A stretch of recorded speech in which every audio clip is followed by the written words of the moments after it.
Anything else. It's something that is very personal, you know, you can ask questions. And Curlee talking at the main gallery, at our main gallery in Solner, about his work at the Experimental Printing Institute. Today he's going to be talking about his own work. As an artist, as a printmaker, that is what we have here.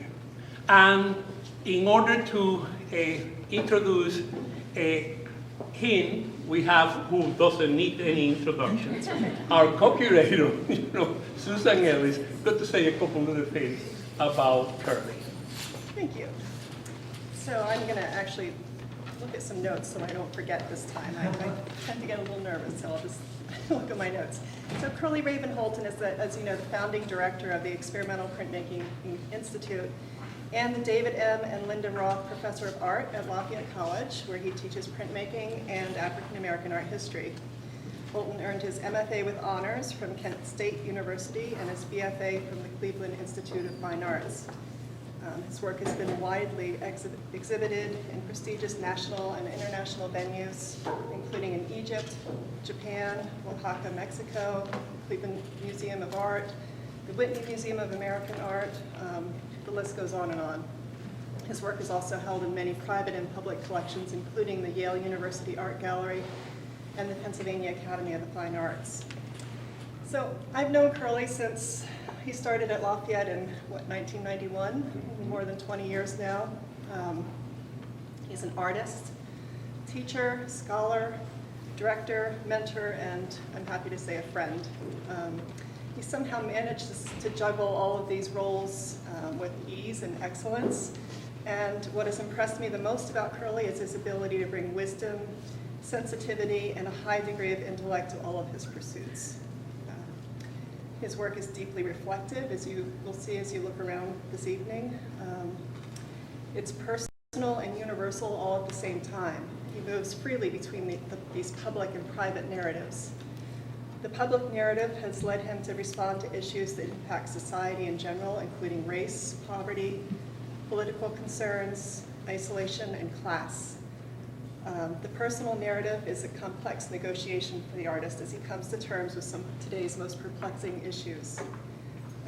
Through his openness and generosity, he brings us into this dialogue, and he always provides new insights and inspiration for us. So I'm fortunate to have worked with Curlee to put this retrospective together, and of course it's my great honor to introduce Curlee Raven Holton.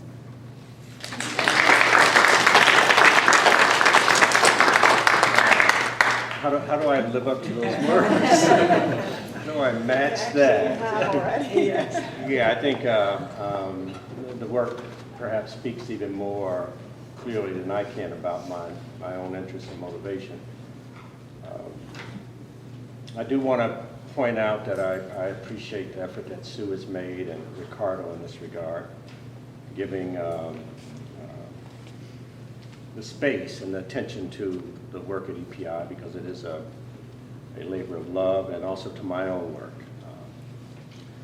I've been a bit more interested, I think, in most cases about my collaborative experience with artists and with friends of arts, more than I have about focusing attention on my own work. So it's not always comfortable talking about the work, my personal work as much, because sometimes it can be raw in the sense that it speaks about the things that I'm most concerned about. There was a essay written about my work by Lee Upton, who's a professor at Lafayette and a phenomenal poet. She said, described my work as being suffered into the world, a suffering. Sue describes my work on the panel as an effort to find a way to speak of my own personal meaning in the world and my relationship to the world, and hopefully capture a meaning for other people.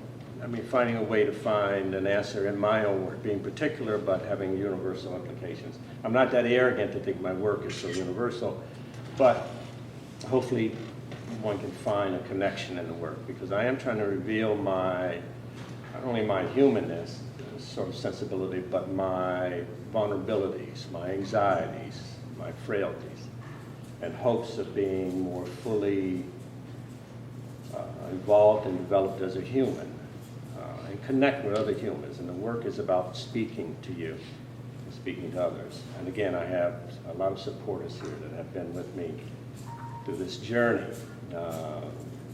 Christine Oaklander, who's written about my work and supported my work and was the first to acquire my work for the Allentown Art Museum in Michiko, who's been a phenomenal collaborator.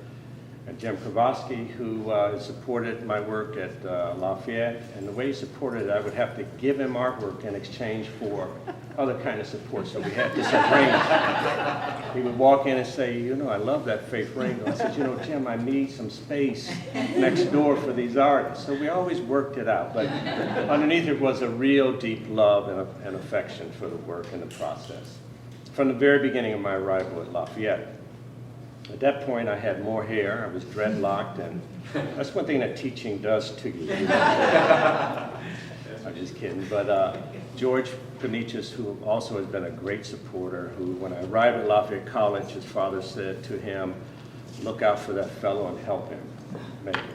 And he's been a very supportive colleague and a deep friend. And also my department chairman at Lafayette College, Ida Sinkovich, who not only speaks about the appreciation of art, she's a medievalist, she just talks about artists that are dead already, but she buys artwork, supports artists, and has a real connection to it. So for those that I've left out, I have to make sure we don't forget the staff at Lehigh University that helped pull this together, and they're sitting there, and I don't know all the names, but they made this a special event. And I have some visitors from far distances. We have Will Robinson, who's a phenomenal collector.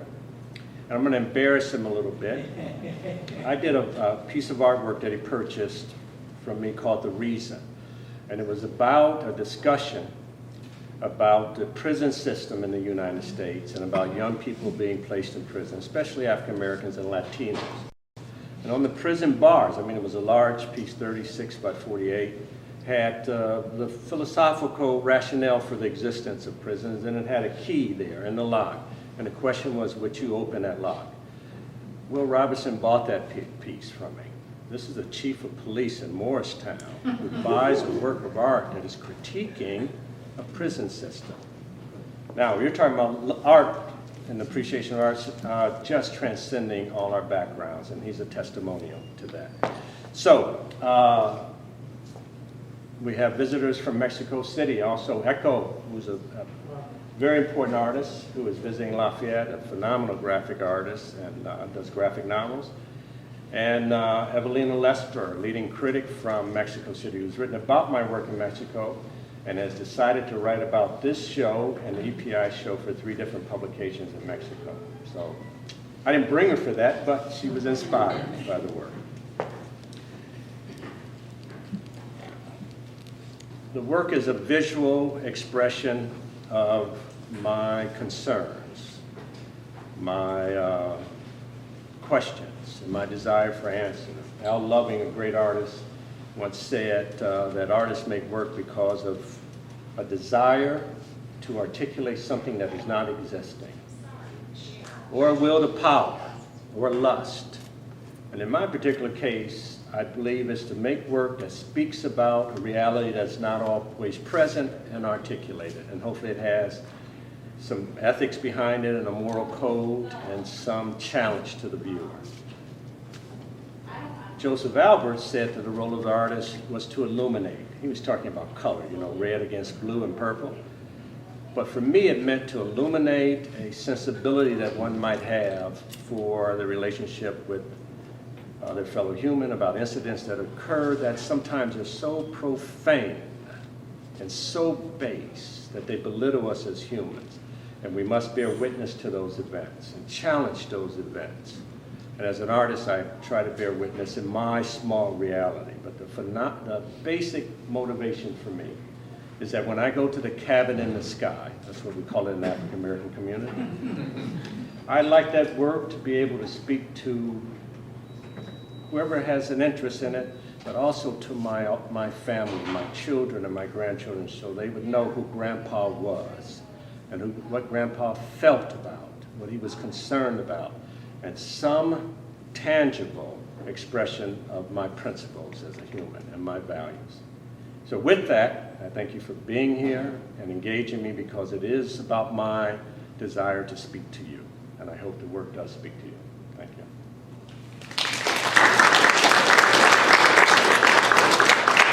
So if you have some questions, I'll answer them, but I'm not walking through this entire show like I did at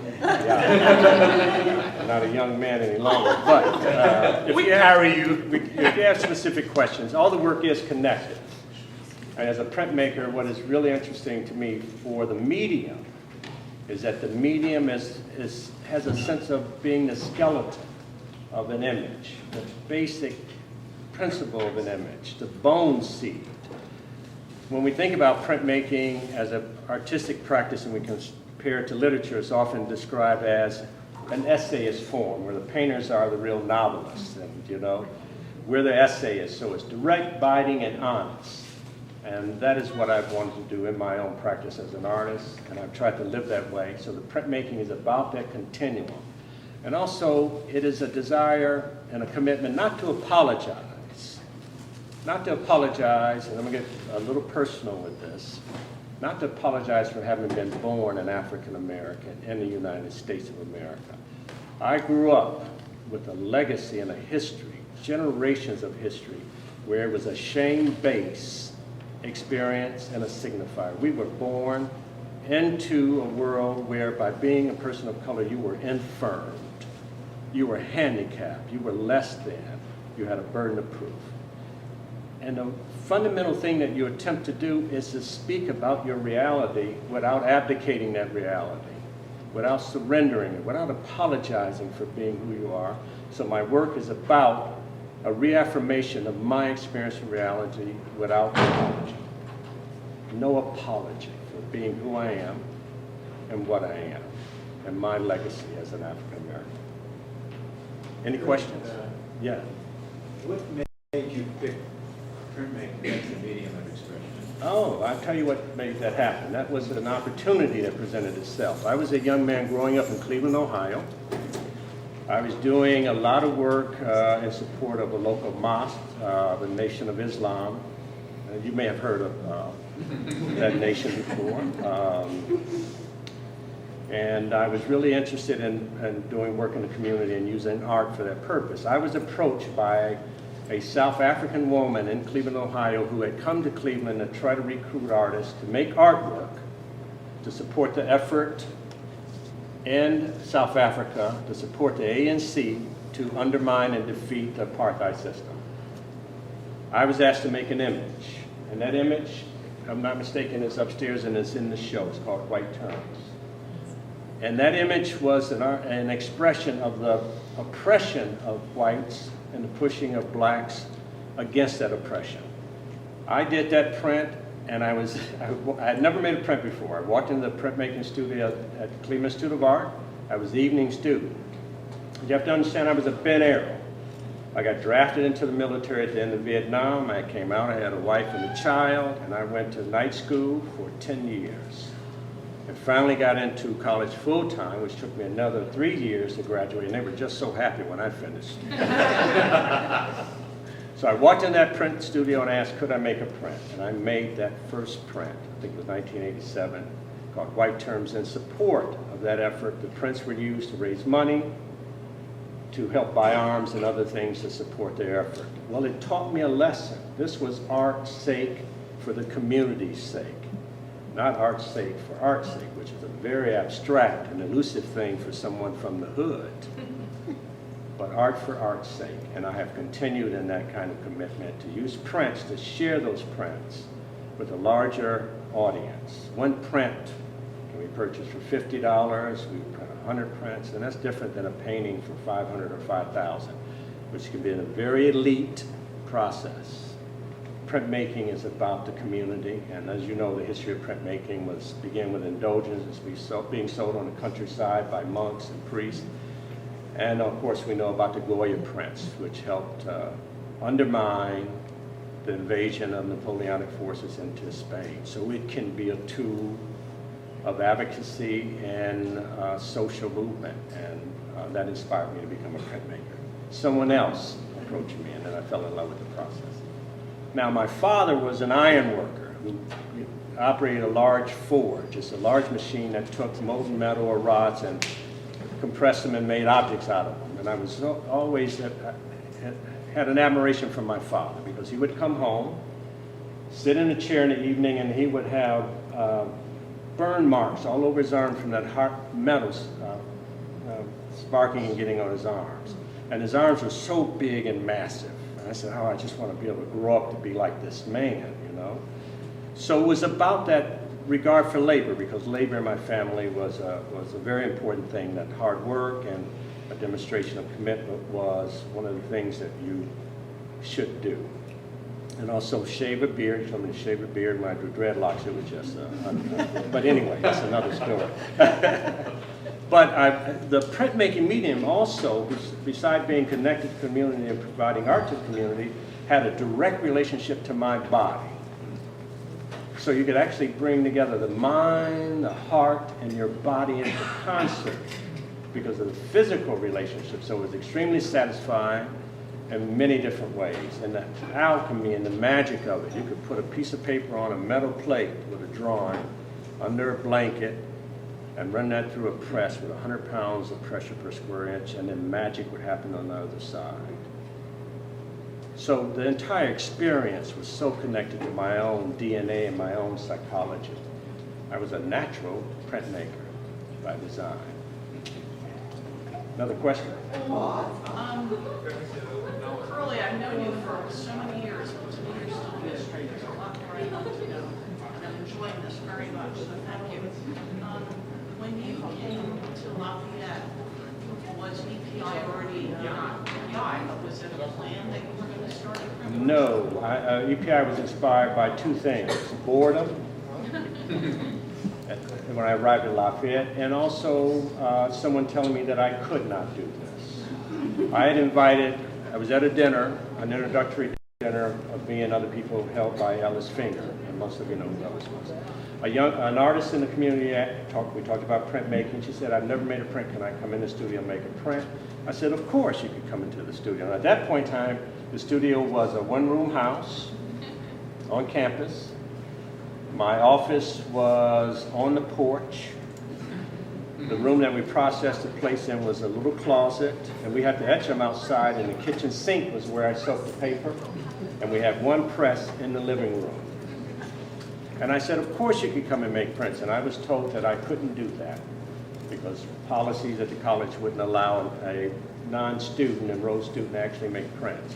I had come from a tradition where artists were invited into the studios at university campuses in Cleveland on the weekends and during the week to make art with students in the classroom. That was the inspiration. Of course, I had worked at Bob Blackburn's in New York City, so I saw what could happen in a collaborative environment. He had a saying that everyone brings a log to the pile. Everyone has something to contribute. And my life has been so enriched and expanded by the collaboration with so many other artists. And some of those are in the audience tonight, Tony and Beresford Booth. So we steal from each other through the process. And we grow, our humanity grows. And I've traveled a lot of different places and where I didn't speak the native language, whether it was in Japan or in Mexico. I get criticized that so much because I go to Mexico so often. But the art transcends it. The art speaks regardless of the language because it speaks to our humanity. Any more questions? I hope not. I'm not big on talking about it. Please take a look at it, and if you have any questions, please approach me. But it's about a conversation, and I'm speaking to you. So I hope you speak back to me. Thank you. Thank you.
Gallery.